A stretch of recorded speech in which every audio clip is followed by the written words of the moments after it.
आज आपण तालुका राष्ट्रीय कृषी अधिकारी अलिबाग तसेच जिल्हा अधीक्षक कृषी अधिकारी मॅडम यांच्या अध्यक्षतेखाली एक शेतकरी मेळावा असं म्हणायला काही वावग होणार नाही आणि त्यांना विचाराची देवाणघेवाण करून सरांच्याकडून आपण काय घ्यावं आणि काय घेऊ नये त्यासाठी त्या विचाराच्या देवाणघेवाण निमित्त आज आपण या ठिकाणी डॉक्टर स्वामीनाथन याचे औचित्य साधून या ठिकाणी आपण सर्व उपस्थित झालात त्याबद्दल सर्व शेतकरी बांधवांचं मी मनपूर्वक अभिनंदन करतो. त्याचप्रमाणे आपल्या असणाऱ्या सरांचे देखील सर्वांसमोर सर्वांच्या वतीनं आभार मानतो. आपण आताच आमच्या घाडगे बंधूंनी पुष्कळ काही अगदी म्हणजे मनाला पटेल आणि पटणे इतपतच त्यांनी सर्व मार्गदर्शन केलं. जर मला ते करायचं आहे अशी जर प्रत्येक जीवामध्ये जर जिद्द असेल तर तो पल्ला थोडा वेळ होते पण तो पल्ला काढल्याशिवाय राहत नाही. आणि ते जर हृदयातून जर त्यांनी ठरवलं की मला हे काम करायचं आहे तर नक्कीच करू शकतो. आणि त्याचं ज्वाज्वल उदाहरण घाडगे सरांनी आता या ठिकाणी आपल्या समोरच ठेवलेलं आहे. असे गावामधून जर 10 लोक तयार झाले 25 लोक 50 लोक हल्ली गावामध्ये सर्व गावातून स्थलांतरित झालेले आहेत. बोटावर मोजण्यासारखी शेतकरी गावामध्ये वास्तव्य करतात पण त्याच्यामध्ये जर 5 लोकांनी केलं ना तर उर्वरित राहिलेले 20 लोक नक्की करू शकतील. माझा एक थोडक्यात तुम्हाला एक अनुभव देतो. आपल्या या कृषी अधिकारी भोगरे सर म्हणून आपले सर कार्यरत होते तालुका कोल्हापूरमध्ये. सर योगायोगाने भेट झाली कारण मी काही शेतीमध्ये काम करत होतो आमच्या परंपरेचं. पण त्यांनी जर एक बांधावर उभे राहिले 2 मिनिटं आणि त्यांनी मला थोडंसं एक सजेशन दिलं. ते म्हणजे आपलं नाव ते म्हणलं येऊन कर बाबा म्हणलं आपलं वय तर म्हणलं 80. या वयात तुम्ही हे काम करताय फार वाखाणण्याजोगं आहे. पण बाबा जर तुम्ही असं केलं नाही असं केलं तर काय होणार आहे. सर म्हणलं इकडे या आपल्या कोल्हापूर तालुक्यामध्ये तर हा कोणी असलं काम केलंच नाही आणि तुम्ही सांगताय म्हणजे ह्याचं मला तुम्ही काय नेमकं मला काय हे करू शकाल याचा माझा फायदा काय होईल. जर माझी परंपरागत शेती आहे ती सोडून जर आम्ही अशा पद्धतीनं केली आणि त्याच्यामध्ये आम्ही नुकसानीमध्ये गेलो तर म्हटलं मग आम्हाला उपासमारीला तो पुढे जावं लागेल. नाही म्हटले काका तुम्ही एक लक्षात घ्या तुम्ही जे श्रम करताय त्याच्यातून एक श्रमाचं असे वस्तू आहे की तुमचा जो काय हट्ट आहे किंवा जिद्द आहे त्या जिद्दीनं तुम्ही हे पूर्ण करू शकाल. म्हणून त्यांनी मला एक तो दिवस होता 30 मे आणि 30 मेला त्यांनी मला सांगितलं की ही SRT पद्धतीची एक तुम्ही एक शेती करा.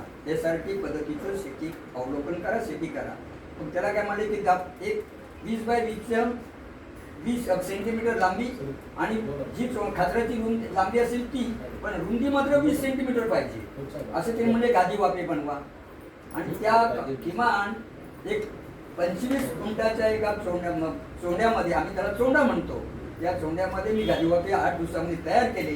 आणि भोकरे सरांनी मला 8 जूनला त्याला बियाणं आणलं त्यांनी स्वतः माझ्याजवळ दिलं आणि आपण त्याचं लागवण करा. आणि तो लागवण मी केला तर त्या माझ्या चोंड्यामध्ये जे मला जेवढं बियाणं म्हणजे 4-5 क्विंटल धान्य मिळायचं मिनिमम 3 क्विंटल म्हणजे जबरदस्त झालं. आमच्या गावठी पद्धतीनं 3 क्विंटल धान्य मिळालं की पुष्कळ. पण त्या पिरियडमध्ये मला त्या SRTच्या माध्यमातून 15 क्विंटल धान्य मिळालं. मी मेहनत घेतली होती तिप्पट धान्य मला मिळालं. मी मेहनत घेतली होती आणि त्या मेहनतीचं फळ ज्यावेळेस भोकरे सर भात कापणीच्या पिरियड आला त्यावेळी ते स्वतः बांधावर उभे राहिले आणि त्याने सांगितलं हेमकर काका आता काय तुमचं म्हणणं आहे. सर म्हटलं म्हणणं परंतु हे सर्वच शेतकरी करतील का कारण याच्यामध्ये मी काम करायचं किंवा मी जीव ओतून त्याच्यावरती काम केलेलं होतं त्याच्यामुळं मला ते फळ मिळालं. असं माझ्याजवळ सुपारी आहे सरांनी पाहिली मुंडे सरांनी पाहिलेत नारळी आहेत आणि त्यातले त्याच वेळी भोकरे सरांनी एक मला उत्तेजन दिलं होतं की ही भात कापणी झाली आता तुम्ही काय करणार. म्हणून मी काय करू शकतो म्हणजे आमच्या इकडे काहीच आम्ही इकडची फक्त एक चांडवं पार्लर जर सोडलं तर इकडे कुठल्याही गावामध्ये दुबार पीक निघतच नाही. कारण अगोदरच आमचे वडीलच म्हणत होते आपल्याकडे चवळी होत नाही, आपल्याकडे मूग होत नाही. म्हणजे आमची परंपराच अशी आहे की आमच्या वडिलोपर्जितच लोक सांगत होते चवळी नाही होत, आपल्या जमिनीला चवळी होत नाही, मूग होत नाही, मटकी होत नाही. आता म्हणजे तर असं म्हणतात म्हणून काय होणार नाही. म्हणजे तुम्ही करायचं काय करायचं तर म्हणजे मी बियाणं आणून देतो, तुम्ही ती लागण करा. हात कापणी झाली आणि सरांनी मला 2 किलो मूग दिले, 2 किलो मटकी दिली, 1 किलो भुईमूग दिला. त्याच किमान 15 गुंठाच्या 15-20 गुंठाच्या चोंड्यामध्ये मी सर्व पिकं काढली. त्याच्यामध्ये मला 55 किलो चवळी मिळाली, 35 किलो मूग मिळाला, 10 किलो भुईमूग मिळाला आणि 25 किलो तूर मिळाली. त्याच्यामुळे जर असं जर प्रत्येक शेतकऱ्याने थोडंफार जर आपलं, आज आपण कृषी खातं आपल्याजवळ तत्परतेने दिवस रात्र तुमच्या पाठीमागे आपल्या पाठीमागे धावत असतात, प्रत्येक गावामध्ये व्हिजिट देतात, प्रत्येक व्यक्तीला प्रत्येक शेतकऱ्याच्या समोर उभे राहतात. पण आपण ते आले फक्त साहेब नमस्कार म्हणालो आणि आपण पुढे निघून जातो, तर त्याच्यावर काही प्रक्रिया होणार नाही. पण यासाठी मी एक सर्व बांधवांना विनंती करेन की आत्ता जर आपण म्हणतोय, कारण मुलं आपण बॉम्बेमध्ये पाठवतोय, पुण्यामध्ये पाठवतोय आणि गावं रिकामी ओस पडतायत, पण त्यांना जर इथेच सोड जर शेतीमध्ये जर त्या मुलांनी केला तर त्यांना मुंबईपेक्षा ते 4 पैसे अधिक इथे कमवू शकतात. हा माझा एक प्रांजल म्हणजे माझा एक अनुभव आहे. कारण माझ्याकडे मी जे काही करत आलो तर ते मी आता ते करत राहतो.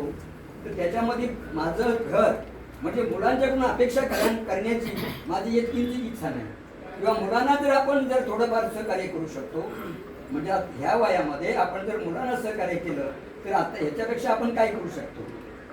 तर माझी एवढीच बांधवांना, शेतकरी बांधवांना विचार, माझ्याकडे पण एक गट आहे. आम्ही एक 11 लोकांचा गट तयार केलेला आहे. त्या गटाच्या माध्यमातून लोकांना मी उत्तेजन करतो. आता पुढे त्यांची मानसिकता कोणत्या पद्धतीनं काम करते तो त्या प्रत्येकाचा विषय राहतो. परंतु माझी एक विनंती आहे शेतकरी बांधवांना की आपण जर आपल्या मेहनतीनं आपले हातपाय चालतायत, आपली तब्येत व्यवस्थित आहे, तोपर्यंत आपण जर काही केलं तर नक्कीच आपल्या मुलाबाळांना आपल्याकडून सहकार्याचा हात लाभेल. एवढं मी बोलतो आणि या ठिकाणी थांबतो. रामकृष्ण.